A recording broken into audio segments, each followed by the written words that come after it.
सरस्वती भगवती देवी सदा वंदिता भविचार सार वंदे। धन्यवाद। सुभाष जो सब करता धरता था, इसका नाम मैं लेना भूल गया, धन्यवाद करना भूल गया, उसके लिए माफी। भाई तेरा स्पेशल सहयोग है भाई।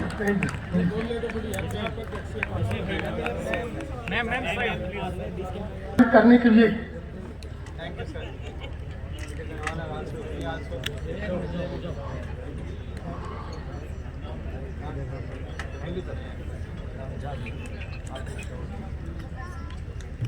मेजर सत्यपाल जी, कैप्टन मेनू जी, देवर ढांडा जी को सम्मानित करते हुए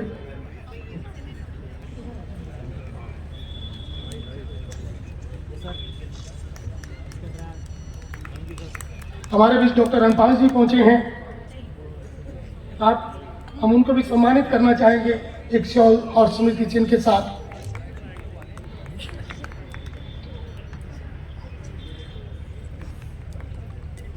कैप्टन ऑफ डॉक्टर रणपाल,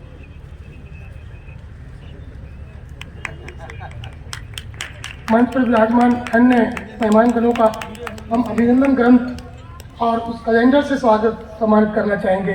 अभिनंदन ग्रंथ से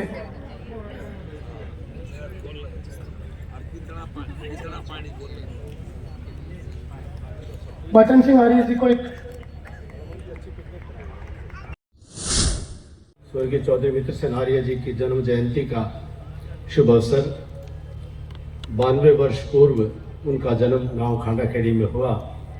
आज 93वीं जन्म जयंती को मनाने के लिए और एक विशेष तरीके से मनाने के लिए एक व्याख्यान माला के माध्यम से, परिचर्चा के माध्यम से मनाने के लिए हमारे बीच में आज के इस कार्यक्रम की अध्यक्षता कर रहे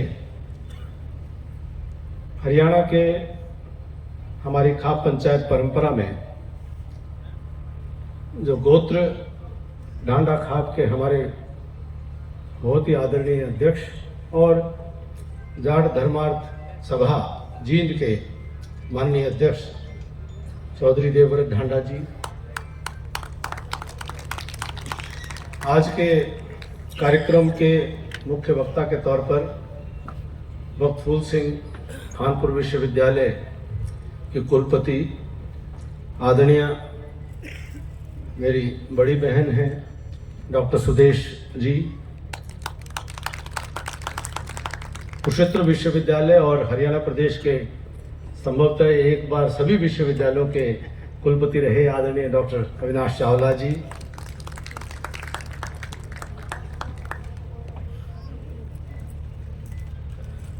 चौधरी रणबीर सिंह यूनिवर्सिटी जींद के वाइस चांसलर डॉक्टर रण सिंह जी, मंच पर उपस्थित पूर्व विधायक आदरणीय चौधरी बलीराम पटवारी जी, आदरणीय चौधरी राम कुमार कटवाल जी, आदरणीय श्रीमान बच्चन सिंह आर्य जी, भाई करमवीर सैनी जी, और आज के कार्यक्रम में विशेष रूप से उपस्थित श्रीमान अमरपाल सिंह राणा जी, डॉक्टर राज सैनी जी, रजिस्ट्रार मैडम और कार्यक्रम के आयोजक या कार्यक्रम की आयोजन समिति की आत्मा जिनको मैं कहूँ, और जिनको मैं हमेशा कहता हूँ तो कुछ ऐसे जीवन के अंदर साथी हैं परिवार के, जिन्होंने पिताजी के पुत्र के नाते मुझसे बेहतर पुत्र की भूमिका निभाने का काम किया। ऐसे पिताजी के पुत्र श्री सुभाष चौरान जी कार्यक्रम में उपस्थित सभी समाज के विभिन्न संगठनों के बहुत ही सम्मानित पदाधिकारीगण, विभिन्न सामाजिक संगठन हैं, स्वयंसेवी संगठन हैं और अपने क्षेत्र के आध्यात्मिक संगठन हैं, उनके सभी बहुत ही सम्मानित पदाधिकारीगण और आज के कार्यक्रम में उपस्थित पूरे क्षेत्र के बहुत ही सम्मानित प्रबुद्ध नागरिकगण, सम्मानित पिता तुल्य बुजुर्ग, पूजा के योग्य मातृशक्ति, नौजवान साथी, हमारे प्रेस के मित्र और विशेष रूप से जिन बच्चों ने इस कार्यक्रम की शोभा बढ़ाने में अपनी बहुत पुरुषार्थ, बड़ी मेहनत की है, सभी को आज के कार्यक्रम पर परिवार की तरफ से और परमित्र मानव निर्माण संस्थान की तरफ से आप सबका हृदय की गहराइयों से बहुत ही स्वागत करता हूं और अभिनंदन करता हूं। हम हर वर्ष 15 दिसंबर का यह दिन पिताजी के स्वर्गवास होने से पहले भी किसी न किसी रूप में मनाते थे और पूज्य पिताजी का हमेशा एक आग्रह रहता था कि जीवन के अंदर हर अवसर को जो भी मौका मिले जरूर मनाना चाहिए। और वो आग्रह से कहते थे कि खुशी का अवसर कभी चूकना नहीं चाहिए। खुशी का छोटा मोटा भी कोई अवसर होता था उसको मनाने की बात इसलिए करते थे कि परमात्मा ने कष्ट और दुख तो अपने विधान से अपने आप देने हैं। आपकी इच्छा नहीं भी होगी तो भी कष्ट और दुख तो आएंगे, लेकिन सुख को मनाने का अवसर क्यों गंवाना, इसलिए छोटे छोटे भी बर्थडे को मनाने का आग्रह से वो उसको मनाने का प्रयास करते थे। इसलिए जिस प्रकार भी संभव हुआ अपने अपने तरीके से समाज के साथ सरोकार उनका रहा और जीवंत एक वानप्रस्थ जीवन हमने उनके जीवन काल के अंदर अनुभव किया कि किस प्रकार से एक गृहस्थी अपने आप को अपने आचरण से वानप्रस्थी होकर के जीवन को श्रेष्ठ मार्ग पर लेकर के जा सकता है। हमने कल्पना की कि पिताजी के जीवन को याद करके केवल हम उनके बारे में याद करके उनके प्रति कोई श्रद्धांजलि व्यक्त करने का प्रयास कर रहे हैं या उनको स्मरण करके अपने महापुरुषों को स्मरण करके हम उनके जीवन से हमारे लिए क्या संदेश है, हमारे लिए क्या सीखने के योग्य है, हमें कौन सी अनुकरणीय बातें हैं जिनको हम अपने जीवन में उतार करके हम लाभ प्राप्त कर सकते हैं। मुझे विश्वास है कि ऐसी आत्माएं किसी की श्रद्धांजलि का मोहताज नहीं होती हैं। ईश्वर उनको अपने श्री चरणों में निश्चित तौर पर अपने विधि अनुसार, अपने विधान अनुसार उनको सद्गति प्रदान करते हैं और किसी न किसी रूप में ईश्वर की योजना से वह आत्मा और परिष्कृत होकर के और बेहतर स्वरूप में वो समाज में कहीं न कहीं काम करने के लिए अपनी भूमिका निभा रही होगी, ऐसा हम मानते हैं। लेकिन उनके जीवन से हमने जो संदेश लेने हैं कि एक साधारण से एक गांव में पैदा होकर के और प्रारंभिक शिक्षा तीसरी जमात तक की केवल पढ़ाई करके और 8 वर्ष तक गौ पालन, जिसको गांव में पाली का काम कहते हैं, पाली का काम करके और कैसे केवल मात्र परिवार में वैदिक संस्कार होने के कारण से सत्यार्थ प्रकाश उनका पहला जीवन में ग्रंथ पढ़ करके और अपने संकल्प करके और छोटे छोटे संकल्प करके और जीवन में कदम दर कदम दर कदम दर कदम धीरे धीरे आगे बढ़ते बढ़ते उन्होंने समाज के इतने आयाम में काम किया कि कभी कभी कल्पना करना मुश्किल हो जाता है कि 80 वर्ष से कम की आयु प्राप्त व्यक्ति ने जीवन में इतना विस्तार से काम किया होगा, विस्तार विभिन्न आयाम का, विस्तार क्षेत्र का। तो उस नाते से कि उस अध्ययन करने का विचार ध्यान में आता है कि गांव से निकले और वैदिक शिक्षा को अपना मूल आधार बनाया, मूल संकल्प किए और व्यापार के जगत में काम किया, सामाजिक क्षेत्र में काम किया और व्यापार काम करते करते उड़ीसा चले गए। 1948 से काम शुरू करके और 1951 से 54 तक उदयपुर के अंदर काम करके और उसके बाद उड़ीसा के अंदर 1961 में चले गए। और उसके बीच में काम करते करते जब हरियाणा के लिए हिंदी आंदोलन चला तो 1957 में 4 महीने अपने काम और व्यापार सब कुछ छोड़ करके 4 महीने के लिए हिंदी आंदोलन के अंदर वो जेल में चले गए। तो समझ में आता है कि एक व्यक्ति व्यापार में आगे बढ़ रहे हैं और अचानक व्यापार छोड़ करके जिनके ऊपर सारा परिवार और व्यापार की जिम्मेदारी है और वो समाज के, राष्ट्र के एक सरोकार से इतना गहरे जुड़ गए कि वो 4 महीना जेल में बिताए। और स्वयं पिताजी और हमारे सबसे बड़े भाई साहब, उनके ज्येष्ठ पुत्र कैप्टन रुद्रसेन जी, जब केवल 11 वर्ष के थे, गौ रक्षा आंदोलन में पिताजी और रुद्रसेन जी दोनों इकट्ठा जेल में गए और दोनों अलग अलग जेल में रह करके गौ रक्षा के लिए अपनी भूमिका निभाने का उन्होंने काम किया। ये सोचने में विचित्र लगती है, एक व्यापार की धारा में, उद्योग की धारा में आगे बढ़ रहे हैं, समाज से सरोकार रखते हुए अपने सामाजिक जिम्मेदारियों का निर्वहन करते हुए चले जा रहे हैं और उसके साथ में काम व्यापार भी लगातार बढ़ा रहे हैं। और काम को बढ़ाते बढ़ाते कभी उन्होंने लेथ मशीन से काम, फिर ट्रांसपोर्ट का काम। आप में से यहां कई ऐसे लोग बैठे हैं जो उनके परिजन हैं, मेरे पूजनीय हैं, जिनका और उनका वास्ता कम से कम 50 साल तक, मेरे मामा जी बैठे हैं, उन्होंने 50 साल से अधिक का उनका साथ सहयोग आपस में मिलकर के काम किया। उन दुर्गम पहाड़ियों के क्षेत्र में, दुर्गम जंगलों के क्षेत्र में, जिनको हम बचपन के अंदर शेरों की और उनकी फोटो दिखाया करते थे कि कैसे वहां उन जंगलों में के शेर पकड़ करके लोगों ने, तो ऐसे वातावरण के अंदर वो रहे, काम को बढ़ाते रहे और साथ ही साथ आर्य समाज के काम को, ये गुरुकुल कालाहांडी के अंदर उस वक्त जो आज का आम सेना है, दुनिया का सबसे ज्यादा पिछड़ा, भूखमरी से मरने वाले लोगों का क्षेत्र कालाहांडी, वहां पर गुरुकुल आश्रम आम सेना की स्थापना आज लगभग 65 वर्ष के करीब हो गए हैं। उस गुरुकुल की वहां स्थापना की। झारखंड के अंदर गुरुकुल की स्थापना की। उत्कल आर्य समाज, उड़ीसा आर्य समाज के जीवन के आखिरी क्षण तक वो उसके प्रधान रहे, संस्थापक भी थे और प्रधान रहे। पूरे उड़ीसा में आर्य समाज की स्थापना करते हुए काम किया और गुरुकुलों के माध्यम से बच्चों को शिक्षा दीक्षा की व्यवस्था थी और वो मानते थे कि जो मूल अगर संस्कार ठीक है तो जीवन में कोई भी व्यक्ति सफल और कामयाब हो सकते हैं।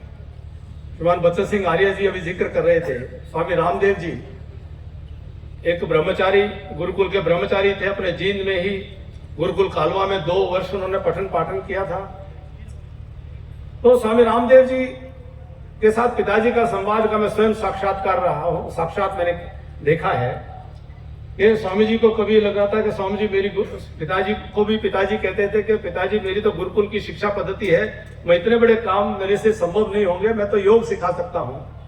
पिताजी ने कहा कि मेरे सामने कहा कि आपको एक ऐसा उदाहरण बन रहा है कि आने वाले समय में लोग कहें कि प्रबंधन के, मैनेजमेंट के व्यवसाय में भी गुरुकुल का स्नातक वह सफल हो सकता है, उसके लिए कोई MBA करने की आवश्यकता नहीं है, आपको ऐसा उदाहरण बन करके दिखाना है।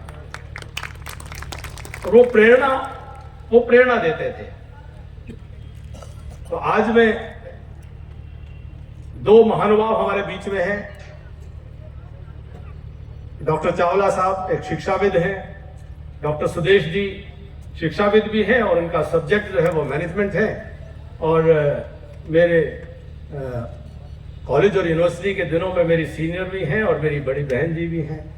मैंने इन्होंने इंटरनेशनल स्तर पर PhD का काम, शोध कार्य किया है और कई जगह पर लेक्चर्स भी लिए हैं अंतर्राष्ट्रीय स्तर पर। तो मैं आपसे चर्चा ये कर रहा था कि पिताजी के जीवन से, शिक्षा विद्या से जुड़े हुए जो उनके सोच थी, वो समाज में उसका संदेश जाए और उसी प्रकार से अर्थ प्रबंधन से जुड़ा हुआ उनका जो पूरा मैनेजमेंट का जो प्रिंसिपल्स थे वो समाज में जाए कि कैसे छोटे छोटे स्टेप्स ले करके कोई व्यक्ति कितनी ऊंचाइयों को प्राप्त कर सकते हैं। उन्होंने कई देशों का भी भ्रमण किया और देश में भी उन्होंने केवल उड़ीसा, झारखंड, बिहार, मध्य प्रदेश, छत्तीसगढ़, महाराष्ट्र और आंध्र प्रदेश में काम नहीं किया। उन्होंने भूटान तक में काम किया, उन्होंने अगरतला में भी काम किया, उन्होंने इम्फाल में भी काम किया, दूर दूर के क्षेत्रों में जाकर के उन्होंने काम किए और उन कामों को सफलतापूर्वक अंजाम दिया। उसके पीछे हम जो समझते थे कि उन्होंने कोई भी काम बहुत बड़ा स्टेप से नहीं किया, बहुत बड़ी छलांग से नहीं किया, वो हर काम को बहुत स्टेप बाय स्टेप धीरे धीरे करते थे, बहुत सरल, बहुत सहज। हम उनकी दिनचर्या को देखते थे, कोई विशेष काम नहीं करते थे, कोई अद्भुत, कोई बड़ा काम नहीं करते थे, लेकिन सरल रहते थे, सहज रहते थे और अपने काम पर एक एक स्टेप पे फोकस रखते थे। तो इसको एक आज के मैनेजमेंट फंडामेंटल्स में एक चर्चा चलती है कि the compounding effect of the micro steps, जो माइक्रो हैबिट्स, एटॉमिक हैबिट्स, ये जो एटम के स्तर की जो आदतें हैं, रोजमर्रा के जीवन की एक आदत को धीरे धीरे सुधारते चले जाना और उसका जो रिजल्ट होता है, चक्रवृद्धि ब्याज में जो उसका रिजल्ट मिलता है, उसका अगर मेरे जीवन के अंदर कोई उदाहरण में देखता हूं तो पूज्य पिताजी का जीवन वास्तव में वह इन छोटी छोटी हैबिट्स को सुधारते सुधारते और सफलता की सीढ़ियों पर चढ़ते चले जाना है। उस नाते से मैं पिताजी के जीवन पर एक बात इतनी कहकर मैं वाणी विराम दूंगा कि उनके जीवन में शिक्षा का बहुत महत्व था। वो सबसे ज्यादा महत्व विद्या को देते थे, सबसे ज्यादा महत्व ज्ञान और विज्ञान को देते थे। बचपन से जब से होश संभाला उनके शब्द वही रहते थे कि विद्या से बड़ा कोई धन नहीं है, विद्या से बड़ी कोई ताकत नहीं है, विद्या से बड़ा कोई आभूषण नहीं है, विद्या से बड़ा कोई सौंदर्य नहीं है। और सुंदर दिखना हो तो शिक्षित रहो, विद्वान बनो। ताकतवर बनना है तो विद्या की ताकत को ग्रहण करो। यश पाना है तो शिक्षित होकर के यश पाओ। और वो हमेशा कहते थे कि मुझे फॉर्मल एजुकेशन नहीं मिली है और मैं इस एजुकेशन के, शिक्षा के, विद्या के अभाव की पीड़ा को बहुत नजदीक से समझता हूं। लेकिन शिक्षा, विद्या और ज्ञान को उन्होंने कभी करिकुलम बेस्ड ज्ञान को उन्होंने स्वीकार नहीं किया। उन्होंने कहा करिकुलम ज्ञान देता भी है लेकिन ज्ञान की सीमाएं भी तय कर देता है। क्यों? बहुत छोटे छोटे अचीवमेंट्स पे वो पुरस्कार दे देता है और मनुष्य समझता है मैंने एक पीएचडी कर ली, मैं बहुत बड़ा विद्वान हो गया। उस हाथ में शब्द उनका प्रयोग करते थे कि मनुष्य अल्पज्य है, ईश्वर सर्वज्ञ है। मनुष्य जीवन के अंदर कितना ही जोर लगा ले, वो एक पीएचडी, 2 पीएचडी, 3 पीएचडी से ज्यादा ज्ञान नहीं प्राप्त कर सकता है। मनुष्य को अपनी अल्पज्यता को स्वीकार करना होगा। मनुष्य शरीरधारी है, शरीर के अंदर दोष है। शरीर का दोष, सबसे बड़ा दोष है कि शरीर को समाप्त होना है। शरीर का क्षरण ही शरीर का दोष है कि शरीर को समाप्त होना। इसलिए असीम ज्ञान मनुष्य प्राप्त नहीं कर सकता। ईश्वर की सत्ता को, ईश्वर के ज्ञान को समझते हुए, अपनी अल्पज्यता का बोध होते हुए, अपने अहंकार को नियंत्रण में रखते हुए, उनके फेवरेट शब्द थे कि जीवन में 5 शत्रु बाहर हैं और 5 शत्रु अंदर हैं। अपने अंदर के शत्रु जो हैं काम, क्रोध, लोभ, मद, मोह। आर्य जी कहते थे मनुष्य के शत्रु हैं काम, क्रोध, मद, मोह, लोभ। और 5 बाहरी शत्रु हैं अभाव, अज्ञानता, आलस्य, अन्याय। और एक मुझे स्लिप हो रहा है अभी मेरे दिमाग से कि ये किसी के साथ अभाव में नहीं रहना चाहिए। जीवन में किसी को भी अन्याय नहीं करना चाहिए, अज्ञानता नहीं रहनी चाहिए, आलस्य नहीं होना चाहिए। तो इस प्रकार से उनका जो छोटी छोटी बातें थी शिक्षा और विद्या को लेकर के और अर्थ प्रबंधन को लेकर के, हमने सोचा कि उनके जीवन के अलग अलग आयामों में जो समाज के लिए संदेश हो सकते हैं उनके ऊपर हमें चर्चा करनी चाहिए और हम उन चर्चाओं में से अपने लिए कुछ करणीय कार्य निकाल सके, आज की परिचर्चा का ये उद्देश्य है। मैं अपनी जो इंट्रोडक्शन है वो जिम्मेदारी मेरी लगी थी, वह आज के कार्यक्रम की एक प्रस्तावना मैंने रखी है और मैं इस प्रस्तावना को समर्पित करते हुए अपना स्थान ग्रहण करने से पहले आप सबका बहुत बहुत धन्यवाद।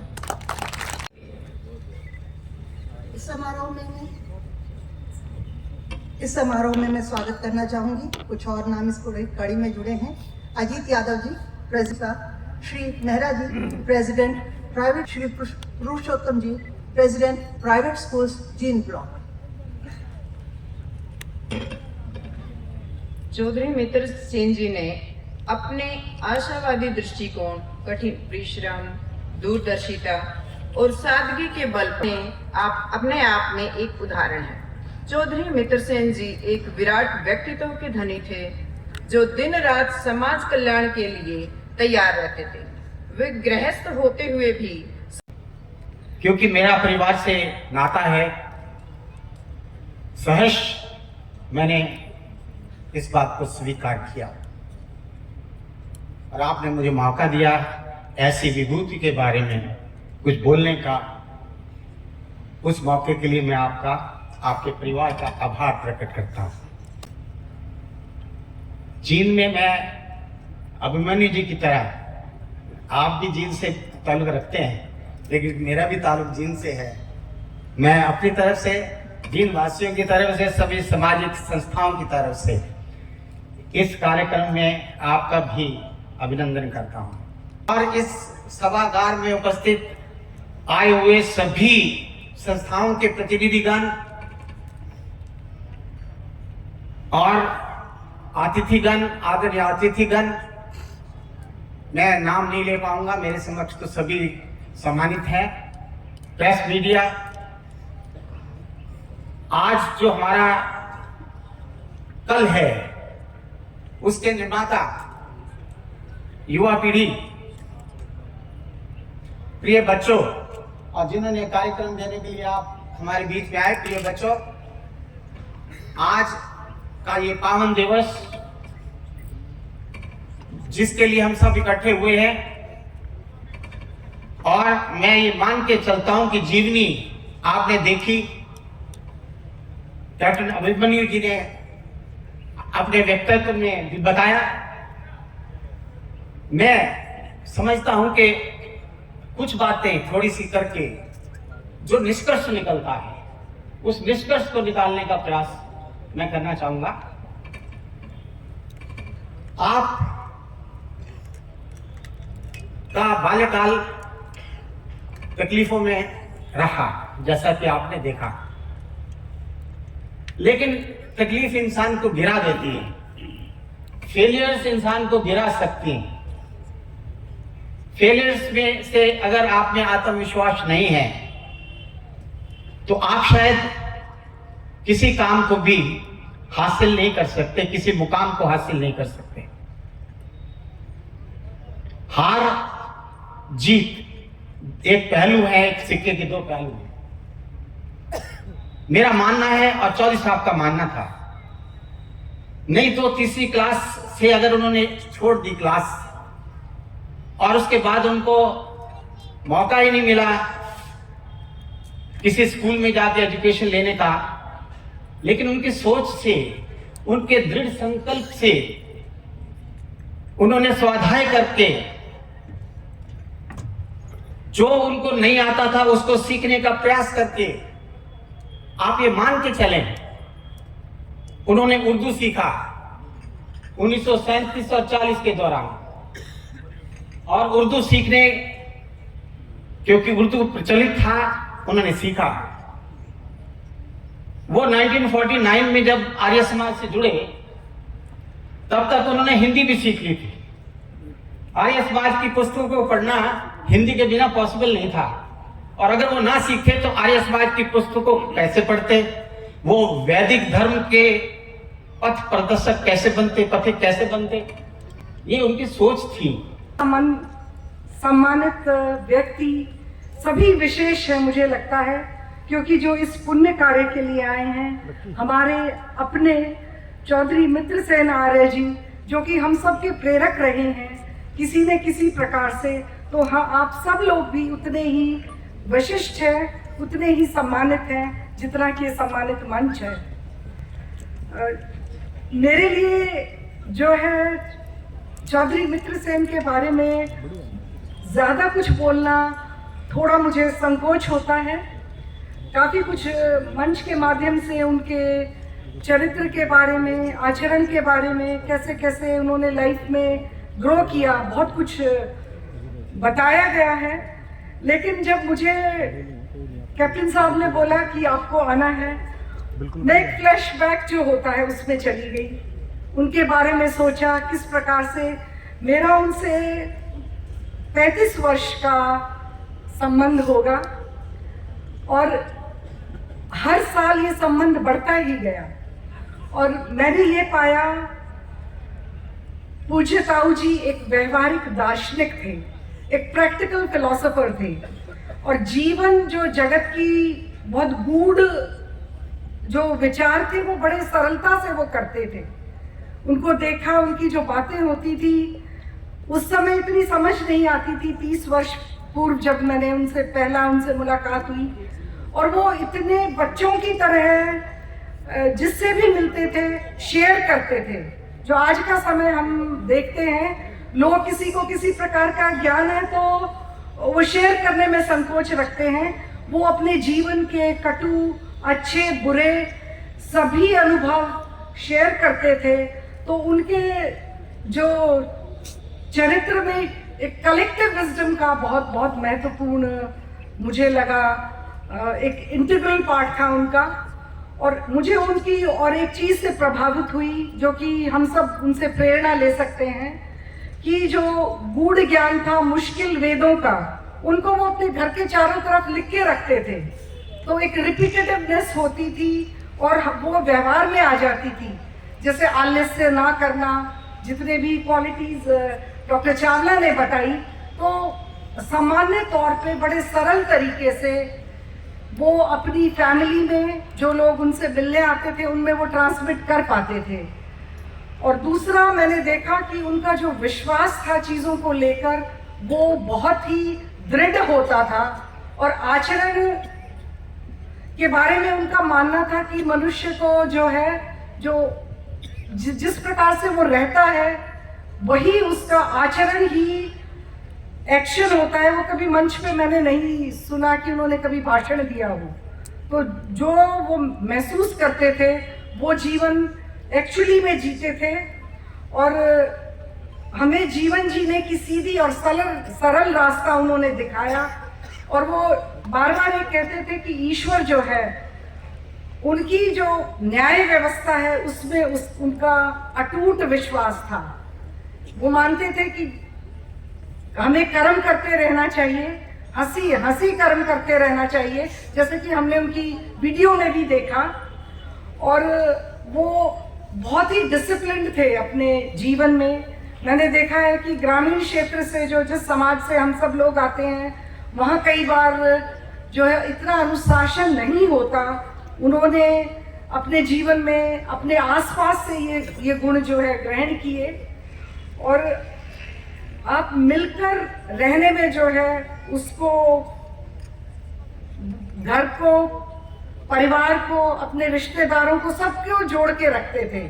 मैं भगत फूल सिंह महिला विश्वविद्यालय से संबंध रखती हूँ। वहाँ आने के बाद मुझे जो ये हमारा आर्य समाज था, किस प्रकार से उसने महिलाओं के उत्थान में काम किया, उसमें अभी बहुत काम होना और बाकी है।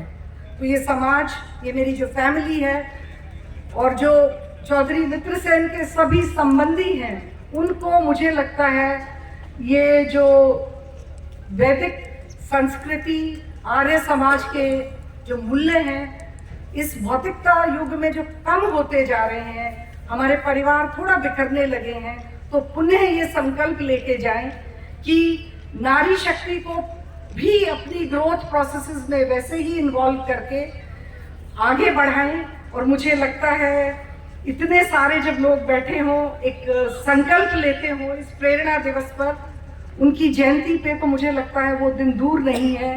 परिवार भी ग्रो करेगा, हमारी स्टेट भी ग्रो करेगी और जो ताऊ जी ने जो एक सपना देखा था, एक इतना ब्रॉड माइंडेड उनका विजन था, एक रूरल सेक्टर से आते हुए, वो दिन दूर नहीं है कि हमारी महिलाएं भी जो है उसमें बराबर की हिस्सेदार होंगी। जय हिंद, जय भारत। मैं तहे दिल से आभार प्रकट करता हूं और सिंधु परिवार का आभार इसलिए प्रकट करता हूं कि इन्होंने इस शुभ अवसर पर मुझे अध्यक्षता देने का कार्य किया।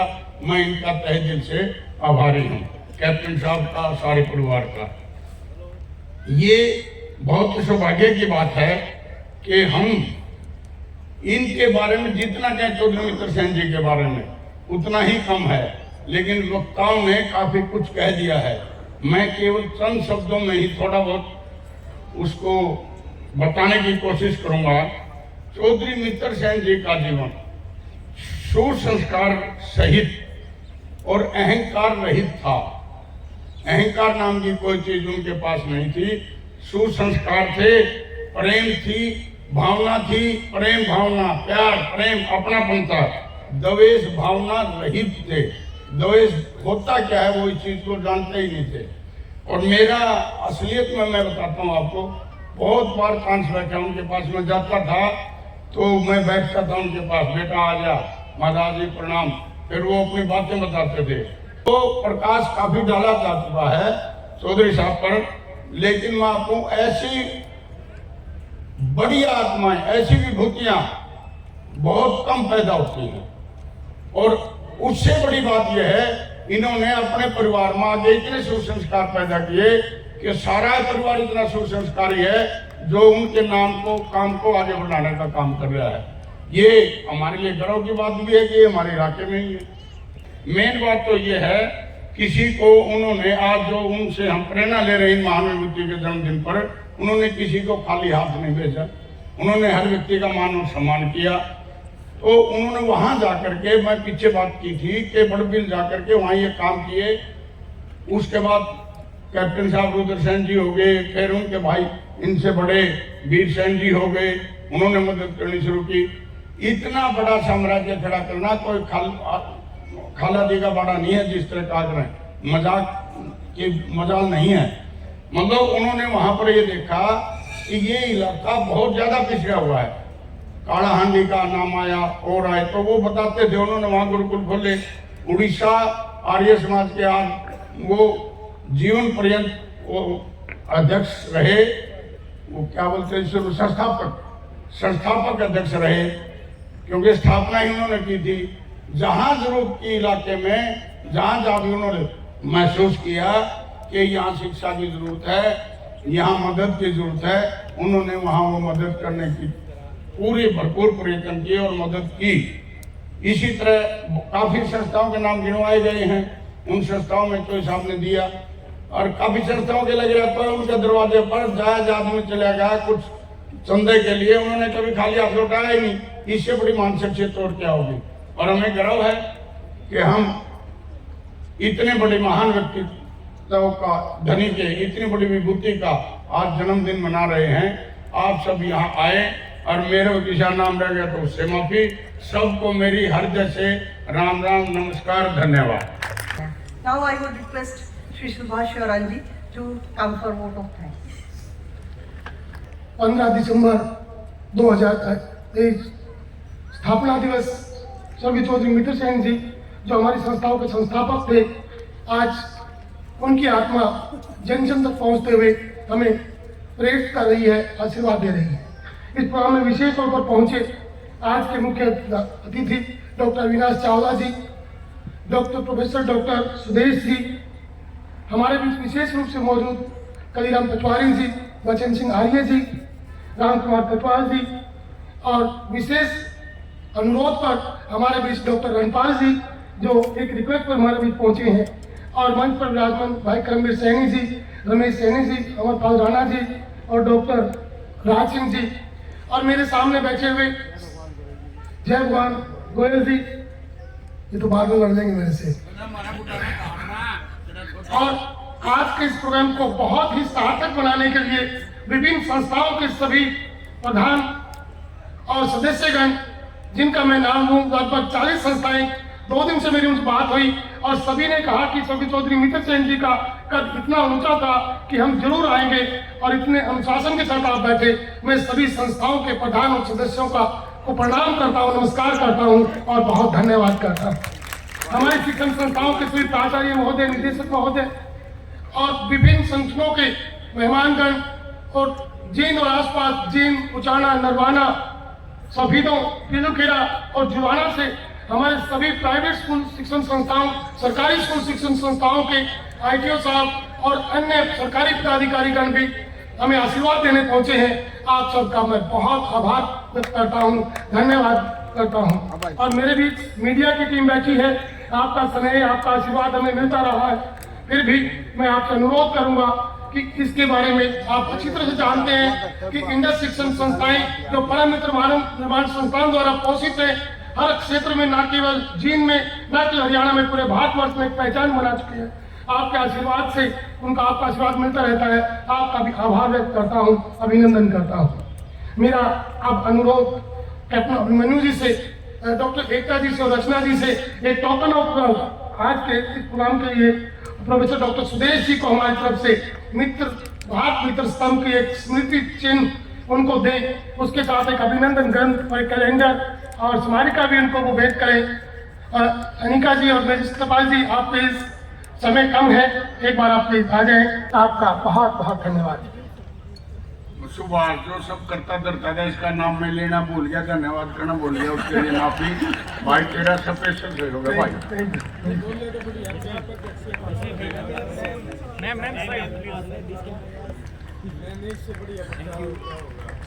इसी कड़ी में मैं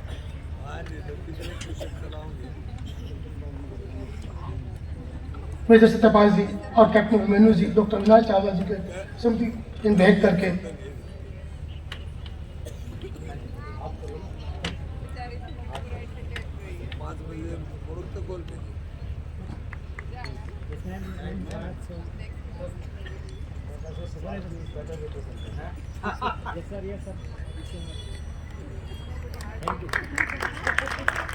सम्मानित करने के लिए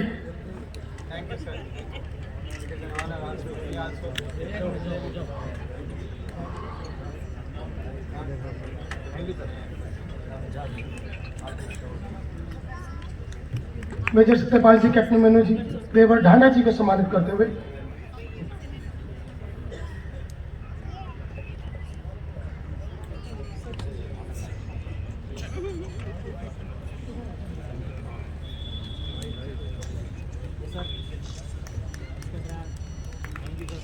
हमारे बीच डॉक्टर रणपाल जी पहुंचे हैं।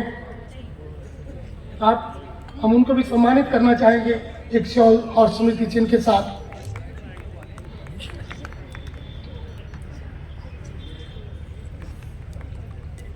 कैप्टन साहब डॉक्टर रणपाल जी को जो विशेष अनुरोध पर अपने पहुंचे हैं और एक स्मृति भारत मित्र स्तंभ की एक शॉल के साथ डॉक्टर साहब का स्वागत कर रहे हैं।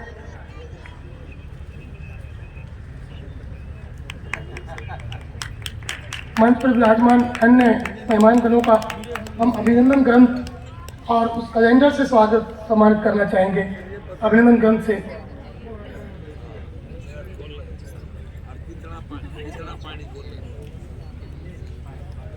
बचन सिंह आर्य जी को एक